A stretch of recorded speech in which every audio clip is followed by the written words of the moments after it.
Hello everyone, this is Pramila Yadav. CTET exam की CDP master series में कल हमने मेज़रमेंट, इवोल्यूशन एंड असेसमेंट के बारे में डिटेल से डिस्कस किया था। हमने देखा था जो मापन होता है, जो मेज़रमेंट होता है, जिसे हम कहते हैं मापन। मापन सिर्फ और सिर्फ मात्रा की बात करता है, क्वांटिटी की बात करता है, मतलब मार्क्स की बात करता है कि किसी भी एग्जामिनेशन में बच्चे ने 40 नंबर लिए, 50 नंबर लिए, 60 नंबर लिए। ये सब क्या बताता है? मात्रा बताता है, मार्क्स के बारे में बताता है। फिर उसके बाद हमने इवोल्यूशन देखा था, जिसको हम कहते हैं मूल्यांकन। मूल्यांकन का मतलब ये मात्रा और गुण दोनों की बात करता है। मात्रा और गुण दोनों की बात करता है। मतलब मूल्यांकन में हम बच्चे की क्वांटिटी और क्वालिटी दोनों की ही बात करते हैं। बच्चे ने मार्क्स कितने अचीव किए वो तो मात्रा में आ जाएगी, लेकिन मार्क्स के साथ साथ बच्चे के बिहेवियर में क्या क्या चेंजेस आए, बच्चे की जो अदर स्किल्स हैं उसमें क्या क्या इंप्रूवमेंट आया, ये सब हम किस में देखते हैं? मूल्यांकन में देखते हैं। मूल्यांकन है ये होलिस्टिक अप्रोच पर काम करता है, बच्चे के सर्वांगीण विकास पर काम करता है कि बच्चे ने ओवरऑल कितना सीखा, वो हम मूल्यांकन में पता लगाते हैं।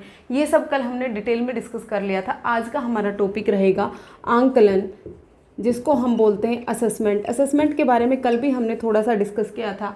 आज हम देखेंगे जो असेसमेंट है इसके टाइप्स क्या होते हैं। देखिए, जो असेसमेंट है, सबसे पहले तो हमें ये पता होना चाहिए कि ये जो असेसमेंट है ये किस लिए किया जाता है, ये कब किया जाता है। असेसमेंट है ये टीचिंग लर्निंग प्रोसेस की इफेक्टिवनेस को जानने के लिए किया जाता है कि जब भी कोई टीचर पढ़ा रही है तो उसके जो टीचिंग लर्निंग प्रोसेस हो रहा है उस टाइम के दौरान बच्चों ने कितना सीखा, कितना नहीं सीखा, कितने लर्निंग गैप्स रह गए, उनको किस तरह से पूरा किया जाए।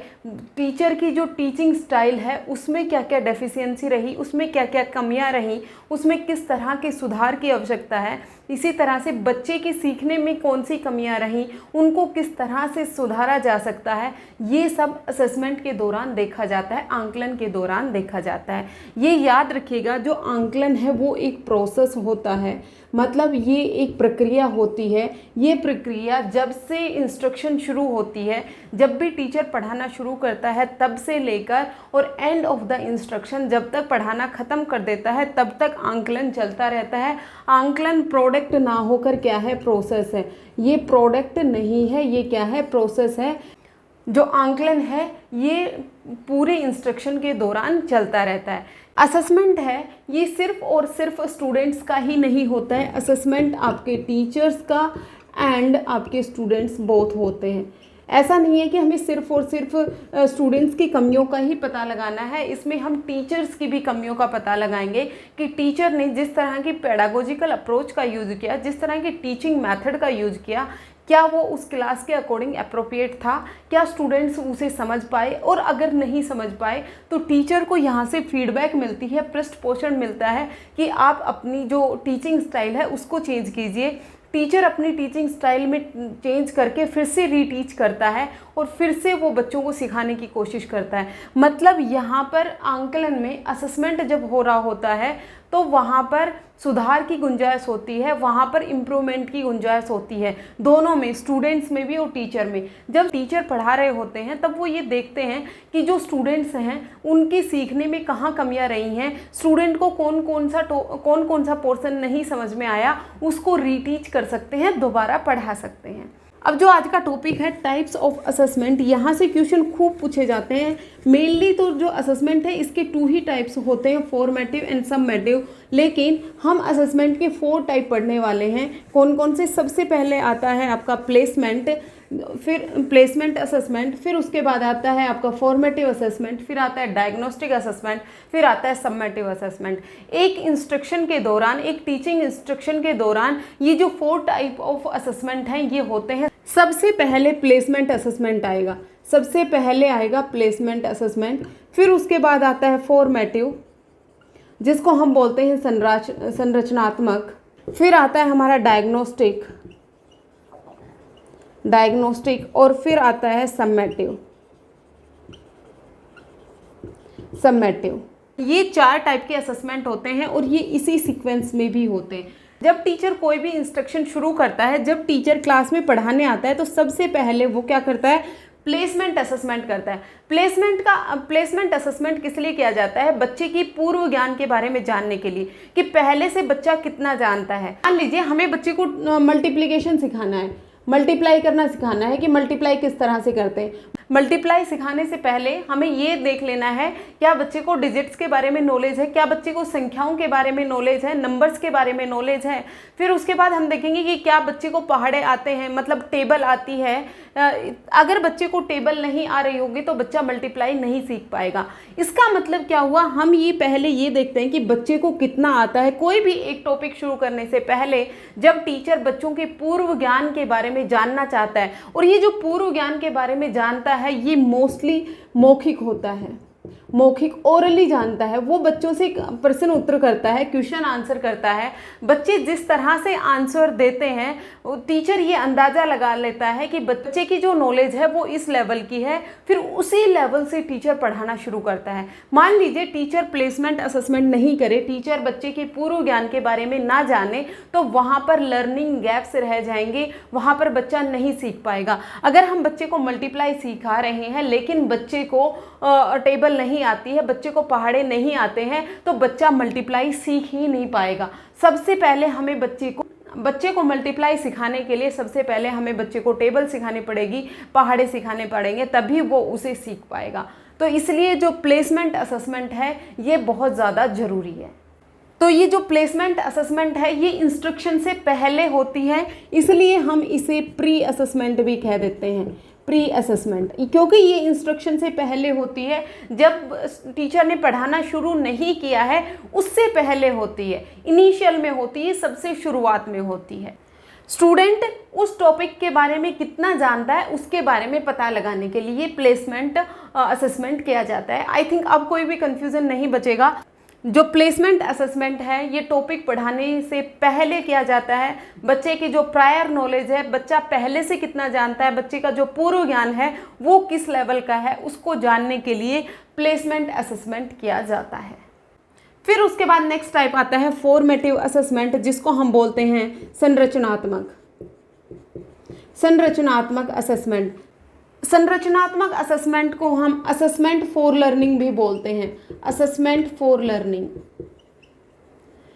असेसमेंट फॉर लर्निंग का क्या मतलब हुआ, सीखने के लिए असेसमेंट करना। यहाँ से क्वेश्चन डायरेक्ट बन के आता है, असेसमेंट फॉर लर्निंग किसे कहा जाता है, असेसमेंट एज लर्निंग किसे कहा जाता है। तो ये आप ये ध्यान रखिएगा, असेसमेंट फॉर लर्निंग सीखने के लिए जो असेसमेंट किया जाता है, जो आंकलन किया जाता है, वो फॉर्मेटिव असेसमेंट होता है। सीखने के लिए आंकलन का क्या मतलब होता है, जब टीचर ने इंस्ट्रक्शन शुरू कर दी तभी से वो फॉर्मेटिव असेसमेंट भी करना शुरू कर देता है। जब से उसने इंस्ट्रक्शन शुरू नहीं की थी तब तो प्लेसमेंट असेसमेंट था, लेकिन जैसे ही टीचर ने इंस्ट्रक्शन देना शुरू किया तो वो ऑब्जर्वेशन से, अवलोकन से बच्चों का असेसमेंट कर रहा होता है। जब टीचर पढ़ाना शुरू करती है तब वो ये असेस करना शुरू कर देती है, तब वो ये आंकलन करना शुरू कर देती है कि कौन सा स्टूडेंट ध्यान से पढ़ रहा है, कौन सा स्टूडेंट पढ़ाई में ध्यान नहीं दे रहा है, कौन से स्टूडेंट का ध्यान बुक में है, कौन से स्टूडेंट का ध्यान बाहर प्लेग्राउंड में है। ये सब टीचर ऑब्जर्वेशन से, अवलोकन से करना शुरू कर देती है। अवलोकन, ऑब्जर्वेशन से टीचर ने असेसमेंट करना शुरू कर दिया। वो बच्चों का अवलोकन कर रही है, बच्चों को ऑब्जर्व कर रही है कि कौन सा बच्चा पढ़ रहा है, कौन सा बच्चा नहीं पढ़ रहा है। फॉर्मेटिव असेसमेंट कब से शुरू हो जाता है, जब से इंस्ट्रक्शन देना शुरू हुआ। और ये जो फॉर्मेटिव असेसमेंट है ये कब तक होता है, ये इंस्ट्रक्शन के एंड तक होता है, मतलब बिगिनिंग टू एंड। जब से इंस्ट्रक्शन आपने शुरू की है तब से फॉर्मेटिव असेसमेंट शुरू हो गया। और कब तक होगा, जब तक उस इंस्ट्रक्शन की एंड हो जाती है, जब तक आप उस टॉपिक को पढ़ाकर खत्म कर देते हो तब तक फॉर्मेटिव असेसमेंट चलता रहता है। ये जो फॉर्मेटिव असेसमेंट है ये औपचारिक और अनौपचारिक, फॉर्मल और इनफॉर्मल दोनों होते हैं। देखिए जो फॉर्मल टेस्ट होते हैं वो पेपर पेंसिल टेस्ट होते हैं, मतलब रिटन फॉर्म में होते हैं। जब टीचर ने कोई भी एक टॉपिक पढ़ाया और उसके 2 क्वेश्चन बच्चे से लिखवा कर देख लिए कि बच्चे ने कितना सीखा है, वो क्या है, फॉर्मल असेसमेंट है। बच्चे का फॉर्मल असेसमेंट किया जाता है। और अनौपचारिक कौन सा होता है, इनफॉर्मल क्या होता है, जब आप बच्चे से खड़ा करके डायरेक्ट एक क्वेश्चन पूछ लेते हैं कि मैंने आपको ये पढ़ाया है, आप इसका जवाब दें। क्लासरूम में ये बहुत बार टीचर करती भी है कि जब वो पढ़ा रही होती है तो बीच बीच में किसी स्टूडेंट को खड़ा करके वो क्वेश्चन पूछती है। वो जो क्वेश्चन पूछ रही है ओरली मौखिक जो सवाल किए जा रहे हैं वो इनफॉर्मल का पार्ट होता है, अनौपचारिक का पार्ट होता है। तो जो फॉर्मेटिव असेसमेंट है ये दोनों तरह का हो सकता है, फॉर्मल भी हो सकता है और इनफॉर्मल भी हो सकता है। अब ये जो फॉर्मेटिव असेसमेंट किया जा रहा है ये कब किया जाता है? During the instruction. कब किया जाता है? ड्यूरिंग द इंस्ट्रक्शन, मतलब जब इंस्ट्रक्शन चल रही है तभी हम बच्चे का फॉर्मेटिव असेसमेंट कर रहे हैं। और ये किस लिए किया जाता है? ये टीचिंग लर्निंग प्रोसेस के बारे में जानने के लिए किया जाता है कि जो टीचिंग लर्निंग प्रोसेस चल रहा है वो कितना इफेक्टिव है, कितना बच्चा सीख पा रहा है, कितना बच्चा नहीं सीख पा रहा है। अगर बच्चा नहीं सीख पा रहा है तो हम हमारी टीचिंग स्टाइल में मॉडिफिकेशन करें, परिवर्तन करें। तो टीचिंग लर्निंग प्रोसेस को एनहांस करने के लिए, टीचिंग लर्निंग प्रोसेस को अच्छा बनाने के लिए फॉर्मेटिव असेसमेंट किया जाता है। फॉर्मेटिव असेसमेंट से हम ये भी पता लगाते हैं कि बच्चे ने कितना सीख लिया है और कितना सीखना बाकी है, ये भी हम फॉर्मेटिव असेसमेंट से पता लगाते हैं। जब हम बच्चे का फॉर्मेटिव असेसमेंट करते हैं, जब हम बच्चे का संरचनात्मक आंकलन करते हैं तो हम ये पता लगाते हैं कि बच्चे ने कितना तो सीख लिया है, किस एक्सटेंट तक बच्चे ने सीख लिया है और कितना सीखना बाकी है। इस मान लीजिए हम बच्चे को ऐड करना सिखा रहे हैं और ऐड है ये कैरी वाले ऐड, मतलब जो असल वाले ऐड है वो करना सिखा रहे हैं। तो मान लीजिए बच्चे ने बिना कैरी वाले ऐड करना सीख लिया और उसे कैरी वाले ऐड करने में दिक्कत आ रही है, तो हम ये पता लगा पाएंगे कि बच्चा ने कितना सीख लिया कि वो बिना कैरी के जो शब्द हैं, बिना कैरी के जो डिजिट्स हैं, बिना कैरी के जो नंबर हैं, उनका तो वो एडिशन कर लेता है, लेकिन उसे सीखना कितना बाकी है। अब वो कैरी वाले ऐड नहीं सीख पा रहा है, असल वाले एडिशन, असल वाला जोड़ना नहीं सीख पा रहा है। तो उसे सीखने की कहाँ ज़रूरत है कि हमें उसे कैरी वाले क्वेश्चन समझाने हैं, सिखाने हैं। तो फॉर्मेटिव असेसमेंट का ये फ़ायदा हुआ कि हम ये पता लगा लेते हैं कि बच्चे ने किस एक्सटेंट तक सीखा है और उसे कितना सिखाना अभी बाकी है। तो इसका मतलब क्या हुआ? यहाँ से हम बच्चे की स्ट्रेंथ और वीकनेस, बच्चे की जो कमियां रहीं, बच्चे की जो स्ट्रेंथ हुई, उसका हम पता लगा सकते हैं कि बच्चे की स्ट्रेंथ क्या है, बच्चे ने कौन से एरिया में महारत हासिल कर लिया है, मतलब कौन से एरिया में बच्चे ने सीख लिया है और कौन से एरिया में अभी सीखना बाकी है। तो यहाँ पर हम बच्चे की स्ट्रेंथ और वीकनेस का भी पता लगा लेते हैं, किसमें? फॉर्मेटिव असेसमेंट में, जिसे हम क्या कह रहे हैं? असेसमेंट फॉर लर्निंग, सीखने के लिए आंकलन। ये सीखने के लिए आंकलन ही तो हो रहा है, हम यही तो देख रहे हैं ना कि बच्चे में कमियां कहाँ रही हैं, बच्चा किस तरीके से सीख रहा है, कौन कौन से एरिया में बच्चे ने सीख लिया है और कौन सा सीखना बाकी है। तो यहाँ पर सीखने के लिए ही तो आंकलन हो रहा है। यहाँ पर हम बच्चे को कोई ग्रेड नहीं दे रहे हैं, यहाँ पर बच्चे को कोई मार्क्स नहीं मिल रहे हैं, यहाँ पर बच्चे का कोई इवोल्यूशन नहीं हो रहा है। यहाँ पर हम बच्चे का आंकलन कर रहे हैं कि बच्चे ने कितना सीख लिया, कितना सीखना बाकी है, टीचिंग लर्निंग प्रोसेस में कितने गैप्स रह गए, उनको किस तरह से ओवरकम करना है, ये सब हम फॉर्मेटिव असेसमेंट में देखते हैं। फॉर्मेटिव जो असेसमेंट होता है ये लेस फॉर्मल होता है, मतलब यहाँ पर फॉर्मल नहीं होता है, ये औपचारिक नहीं होता है, पेपर पेंसिल टेस्ट नहीं होता है, ये मोस्टली इनफॉर्मल होता है। आप डायरेक्ट क्वेश्चन पूछेंगे बच्चे से, आप क्विज करवाएंगे बच्चे से, आप डायरेक्ट क्वेश्चन कर सकते हैं, क्विज कर सकते हैं, आपस में बच्चे एक दूसरे के साथ क्वेश्चन आंसर कर सकते हैं। ये सब कहाँ होंगे? फॉर्मेटिव असेसमेंट में होंगे। यहाँ पर जो मेनली जो टेस्ट लिया जाता है वो क्लास टीचर इसका टेस्ट लेती हैं। जो टीचर आपको पढ़ा रही होती है वही बच्चे का असेसमेंट कर रही होती है, जो क्योंकि क्लास टीचर को बच्चे की नॉलेज के बारे में पता होता है, बच्चे की जो सीखने की जो स्टाइल है उसके बारे में पता होता है कि बच्चा किस तरह से सीखेगा, बच्चे का जो आईक्यू लेवल है वो कितना है, वो पुअर है, एवरेज है या अबव एवरेज है, इसके बारे में टीचर को पता होता है। तो ये हमेशा से ये माना गया है कि क्लास टीचर से बढ़िया असेसमेंट कोई भी नहीं कर सकता है अगर वो टीचर बायस नहीं है। अगर वो टीचर बायस हो गई, अगर वो टीचर पक्षपात करने लग गई, तब तो आप बातें अलग हो गई। लेकिन क्लास टीचर अगर अनबायस्ड होकर असेसमेंट करती है तो क्लास टीचर से अच्छा कोई भी असेसमेंट नहीं कर सकता है। फॉर्मेटिव असेसमेंट में हम परिवर्तन कर सकते हैं। फॉर्मेटिव असेसमेंट है वो फ्लेक्सिबल होता है। फ्लेक्सिबल होने का क्या मतलब हुआ? देखिए, हर एक क्लास में बच्चे में इंडिविजुअल डिफरेंसेस पाए जाते हैं, व्यक्तिगत विभिन्नताएं पाई जाती हैं। एक बच्चे का सीखने का तरीका अलग हो सकता है, दूसरे बच्चे का सीखने का तरीका अलग हो सकता है। और हर एक बच्चे का जो IQ लेवल है वो भी अलग हो सकता है। हम अपनी टीचिंग स्टाइल को चेंज कर सकते हैं, साथ साथ हम जो असेसमेंट कर रहे हैं बच्चे का वो भी हम फ्लेक्सिबल रख सकते हैं। हम सबके लिए एक ना रहकर बच्चे की जो ज़रूरतें हैं उनके हिसाब से हम अपने असेसमेंट में चेंजेस कर सकते हैं। मान लीजिए कुछ बच्चे बिलो एवरेज हैं, उनका जो IQ लेवल है वो औसत से कम है, तो क्या करेगी टीचर, बच्चे को इजी क्वेश्चन देगी ताकि बच्चे में कॉन्फिडेंस बिल्डअप हो, बच्चे को ये लगे कि हाँ मैं भी कुछ कर पा रहा हूँ। अगर आप सबके लिए एक ही एग्ज़ाम सेट कर देंगे जिसे हम स्टैंडर्डाइज्ड टेस्ट बोलते हैं, तो वो टेस्ट क्या करेंगे, उस टेस्ट में जो बिलो एवरेज वाले बच्चे हैं वो तो कर ही नहीं पाएंगे और वो और ज़्यादा डीमोटिवेट हो जाएंगे। हमें बच्चों को सिखाने के लिए मोटिवेशन की ज़रूरत है, हमें बच्चे को अभिप्रेरणा देनी पड़ती है। तो हम बच्चे की जो नीड्स हैं उनके अकॉर्डिंग जो टेस्ट है, जो असेसमेंट है, उसमें चेंजेस ला सकते हैं। फ्लेक्सिबल है, ये रिजिड नहीं है। जिस तरह से हमारे जो स्टैंडर्ड टेस्ट होते हैं वो रिजिड होते हैं, जैसे हम सीटेट का एग्जाम देने जाते हैं वो सबके लिए एक होता है, ये इंडिविजुअल डिफरेंसेस को कैटर नहीं करता है। तो जो फॉर्मेटिव असेसमेंट है ये इंडिविजुअल डिफरेंसेस को कैटर करता है कि बच्चे में किस तरह के डिफरेंसेस हैं, बच्चा किस तरह से सीखता है, बच्चे का IQ लेवल कितना है, उन सब को ध्यान में रखते हुए ही असेसमेंट किया जाता है। ये रिजिड नहीं होता, फ्लेक्सिबल होता है। और जो सबमेटिव असेसमेंट हम पढ़ेंगे ना, जो मैंने सीटेट का एग्जाम्पल दिया वो कौन सा है, सबमेटिव असेसमेंट होगा, जो रिजिड होता है, जो चेंज नहीं किया जा सकता है। ये प्रोसेस ओरिएंटेड होता है, ये प्रोडक्ट नहीं होता, ये सिर्फ और सिर्फ एक इवेंट के बारे में नहीं होता, ये पूरी प्रोसेस होती है। फॉर्मेटिव में पूरी प्रोसेस होने का मतलब आपको समझ में आ ही गया होगा, क्योंकि ये इंस्ट्रक्शन जब से शुरू हुई, जब से टीचर ने पढ़ाना शुरू किया तब से असेसमेंट शुरू होता है, और जब तक टीचर ने पढ़ाना ख़त्म किया तब तक फॉर्मेटिव असेसमेंट चलता रहता है। जो फॉर्मेटिव असेसमेंट है ये डिस्क्रिप्टिव होता है नेचर में, ये जजमेंटल नहीं होता है। जजमेंटल का मतलब ये हमें ग्रेड्स नहीं देता है, ये हमें मार्क्स नहीं देता है कि आपने 40 आउट ऑफ 100 आपने अचीव किए हैं, ये फॉर्मेटिव असेसमेंट नहीं कहता है। फॉर्मेटिव असेसमेंट हर एक एस्पेक्ट की बात करता है, बच्चे की जो कॉग्निटिव स्किल्स हैं उनकी भी बात करेगा, बच्चे की सोशल स्किल्स हैं उनकी भी बात करेगा।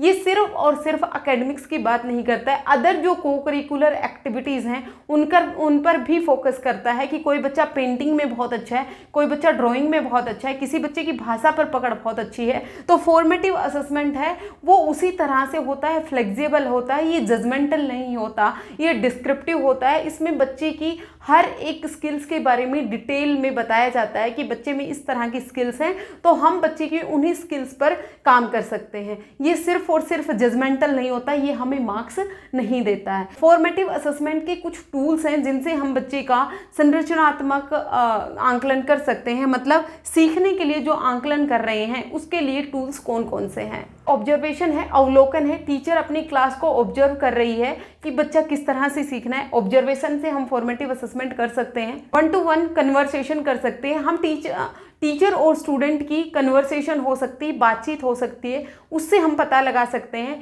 कि बच्चे ने कितना सीखा है। बच्चे में फॉर्मेटिव असेसमेंट के लिए हम क्विज करवा सकते हैं, इन क्लास डिस्कशन हो सकता है, होमवर्क असाइनमेंट हो सकता है। देखिए बच्चे को जो होमवर्क दिया जाता है वो बच्चे की प्रोग्रेस को जानने के लिए ही दिया जाता है। एक चीज और याद रखिएगा, जो बच्चा एरर्स कर रहा है, जो गलतियां कर रहा है, तो इसका मतलब ये बच्चे का फेलियर बिल्कुल भी नहीं है। अगर बच्चा सीखने में कोई गलती कर रहा है इसका मतलब ये उसका फेलियर बिल्कुल भी नहीं है, ये सिर्फ और सिर्फ उसकी लर्निंग का एक पार्ट है। एरर हमेशा एक पार्ट होता है सीखने का, गलतियां सीखने का एक हिस्सा होती हैं, ये बच्चे का फेलियर बिल्कुल भी नहीं होते हैं। एरर्स हैं वो हमें ये इंडिकेट करते हैं, एरर हमें ये दिखाते हैं कि बच्चे को यहाँ पर सीखने में दिक्कत आ रही है, तो हमें इस फील्ड पर बच्चे के साथ काम करने की ज़रूरत है।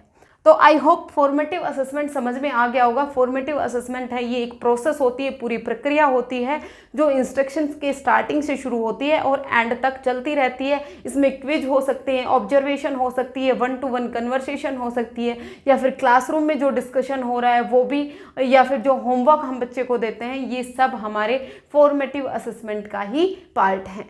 अब फॉर्मेटिव के बाद आता है डायग्नोस्टिक। जो डायग्नोस्टिक टर्म है ये मेडिकल फील्ड से ली गई है। डायग्नोस का मतलब होता है निदानिक, निदान करना है। अगर किसी इंसान को कोई भी बीमारी होती है तो वो डॉक्टर के पास जाता है और डॉक्टर सबसे पहले ये पता लगाता है कि उसे क्या बीमारी है, वो कुछ टेस्ट करेगा, फिर उसके बाद वो ये पता लगाता है कि बच्चे को बीमारी किस तरह की है और फिर वो उसी तरह से उसे दवा देता है। यही टीचिंग में भी होता है। डायग्नोस में क्या होता है, पहले हमें बच्चे की कमियां जो रही हैं, बच्चे के सीखने में जो कमियां हैं उनका पता लगाना है और फिर उसके बाद हमें उसकी रेमेडियल टीचिंग देनी है। नैदानिक होता है ये।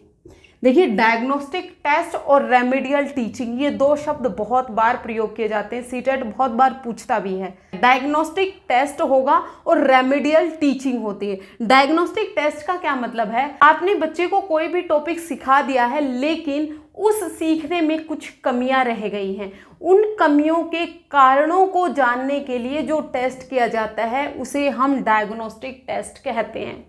बच्चे के सीखने में जो कमियां रही हैं उनका पता लगाना ही डायग्नोस्टिक टेस्ट होता है। डायग्नोस्टिक टेस्ट के बाद हम रेमेडियल टीचिंग देते हैं। रेमेडियल टीचिंग, रेमेडी देनी है। पहले हम बीमारी का पता लगाएंगे, फिर उसके बाद ही तो हम दवा देंगे। तो पहले हम बच्चे का डायग्नोस्टिक टेस्ट करते हैं, बच्चे की कमी के बारे में पता लगाएंगे, फिर उसके बाद हम उसे रेमेडियल टीचिंग देते हैं। फिर हम उसे रेमेडियल टीचिंग देंगे, फिर हम उसे दोबारा से सिखाएंगे, रीटीच करेंगे। तो सबसे पहले डायग्नोस्टिक टेस्ट होता है, फिर उसके बाद रेमेडियल टीचिंग होती है। डायग्नोस्टिक टेस्ट बच्चे की वीकनेस को पता लगाने के लिए किया जाता है। फिर सबसे लास्ट में आता है हमारा सम्मेटिव, जिसको हम बोलते हैं योगात्मक। योगात्मक मतलब ये सबसे एंड में होता है। सबसे लास्ट में जो असेसमेंट होगा वो कौन सा होगा, योगात्मक होगा, सम्मेटिव होगा। जो योगात्मक असेसमेंट होता है इसको हम बोलते हैं असेसमेंट ऑफ लर्निंग। लर्निंग का असेसमेंट करना है कि कितना बच्चे ने सीख लिया है, अब हम उसका असेसमेंट करेंगे, अब हम उसका आंकलन करेंगे। ये सेशन के लास्ट में होता है, जब इंस्ट्रक्शन कंप्लीट हो चुकी होती है उसके आखिर में होता है। सबसे बाद में जो असेसमेंट होगा उसे हम क्या कहेंगे, सम्मेटिव कहेंगे या फिर योगात्मक कहेंगे। योगात्मक। यहाँ पर हम प्रोडक्ट की बात करते हैं। प्रोडक्ट, कितना सीखा, प्रोडक्ट ऑफ लर्निंग। उत्पाद की बात करते हैं कि बच्चे ने जो इंस्ट्रक्शन हुई उसके दौरान उसने क्या सीखा। ये ओवरऑल परफॉर्मेंस की बात करता है। ओवरऑल परफॉर्मेंस जो बच्चे ने दी है, बच्चे ने एक इंस्ट्रक्शन के दौरान कितना सीखा है उसके बारे में ये आंकलन करता है, असेसमेंट करता है। ये नेचर में जजमेंटल होता है। जजमेंटल का मतलब क्या है, ये आपको मार्क्स देगा, ये आपको ग्रेड्स देगा, ये आपको रैंक देगा, ग्रेड्स देगा, रैंक देगा और मार्क्स देगा। जजमेंटल होता है नेचर में। तो मतलब ये हमें ग्रेड्स असाइन करता है कि ये बच्चे ने 50 मार्क्स लिए हैं, इसने 60 मार्क्स लिए हैं, ये फर्स्ट रैंक पे है, ये सेकंड रैंक पे है, ये थर्ड रैंक पे है। ये किसका काम होगा, योगात्मक का होगा, सम्मेटिव का होगा। सम्मेटिव असेसमेंट में सुधार की आवश्यकता नहीं होती, इमीडिएट सुधार की आवश्यकता नहीं होती। जैसे हम फॉर्मेटिव असेसमेंट में इमीडिएट रेमेडी दे रहे थे बच्चे को, इमीडिएट जब हमने देखा कि बच्चे की सीखने में यहाँ पर कमी रही है तो हम बच्चे को वहीं पे ही डायग्नोस करके वहीं पर हम बच्चे की रेमेडियल टीचिंग कर दे रहे थे। लेकिन सम्मेटिव असेसमेंट में ऐसा नहीं होता है। ये फिर अगर आपको सुधार करना है तो सुधार आपका नेक्स्ट ईयर ही होगा, अगले साल ही होगा, उस साल तो कुछ नहीं हो सकता है। इस बार जब आप सीटेट का पेपर देंगे तो अगर आपका सीटेट का पेपर क्लियर नहीं हुआ, उसमें कहीं कमियां रही, जब नेक्स्ट टाइम सीटेट का एग्जाम होगा तभी आप उसमें सुधार कर सकते हैं। इमीडिएट उसमें सुधार की गुंजाइश नहीं होती है। सम्मेटिव असेसमेंट होता है, यहाँ पर इम्प्रूवमेंट की गुंजाइश नहीं होती। इम्प्रूवमेंट अगर इसमें कर भी सकते हैं तो हम नेक्स्ट ईयर इम्प्रूवमेंट कर सकते हैं।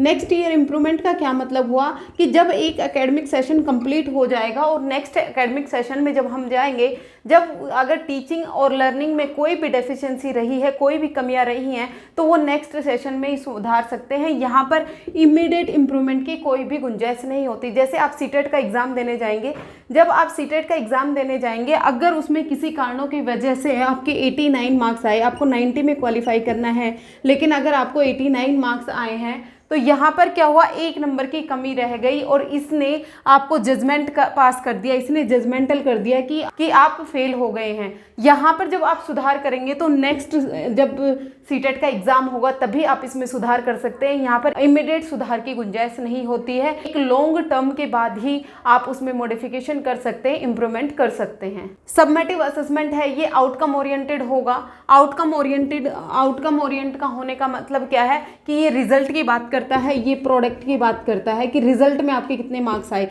अगर आपके 89 मार्क्स आए तो ये रिजल्ट है, ये मतलब आप फेल हो गए। अगर 90 मार्क्स आ गए तो ये आपके रिजल्ट है, मतलब आप पास हो गए हैं। सबमेटिव असेसमेंट के टूल्स क्या होते हैं, जैसे एनेक्डोट रिकॉर्ड्स होते हैं। इसमें हर एक स्टूडेंट के बारे में डिटेल से बताया जाता है कि बच्चे की पेंटिंग में इतने मार्क्स मिल रहे हैं, बच्चे को कोकरिकुलर एक्टिविटीज़ में, स्पोर्ट्स में इतने मार्क्स मिले, एनसीसी में इतने मार्क्स मिले, एनएसएस में इतने मार्क्स मिले, एकेडमिक्स में, मैथ्स में इतने मार्क्स मिले, साइंस में इतने, मतलब इसमें डिटेल्ड डिस्क्रिप्शन होता है। एनेक्डोट रिकॉर्ड्स भी सबमेटिव असेसमेंट का टूल होता है। उसी तरह से जो फाइनल एग्जामिनेशन है वो भी सबमेटिव असेसमेंट का पार्ट है। स्कॉलरशिप टेस्ट हो गए या फिर प्रोजेक्ट्स हो गए, ये सब सबमेटिव असेसमेंट के अंडर आते हैं। आज हमने टाइप्स ऑफ असेसमेंट के बारे में डिस्कस किया। असेसमेंट के 4 टाइप्स होते हैं। सबसे पहले प्लेसमेंट असेसमेंट होता है, जो बच्चे के पूर्व ज्ञान के बारे में जानने के लिए किया जाता है, प्री इंस्ट्रक्शन किया जाता है। फिर फॉर्मेटिव असेसमेंट होगा, जब इंस्ट्रक्शन शुरू की तब से लेकर इंस्ट्रक्शन एंड होने तक हम फॉर्मेटिव असेसमेंट होता है। यहाँ पर इमीडिएट फीडबैक मिलती है। फीडबैक सिर्फ और सिर्फ स्टूडेंट से रिलेटेड नहीं, टीचर को भी फीडबैक मिलती है, तो टीचर और स्टूडेंट अपने आप में यहाँ पर सुधार कर सकते हैं। फिर उसके बाद डायग्नोस्टिक टेस्ट आता है, यहाँ पर हम बच्चे की कमियों के बारे में पता लगाते हैं और फिर उसकी कमियों को सुधारने के लिए हम रेमेडियल टीचिंग देते हैं, रीटीच करते हैं, दोबारा से पढ़ाते हैं। फिर उसके बाद सबमेटिव असेसमेंट आता है, जिसको हम योगात्मक कह रहे हैं, जो सबसे लास्ट में होता है, जो नेचर में जजमेंटल होता है, रिजिड होता है, जहाँ पर चेंज की कोई भी गुंजाइश नहीं होती है। आज के लिए इतना ही। Thank you very much.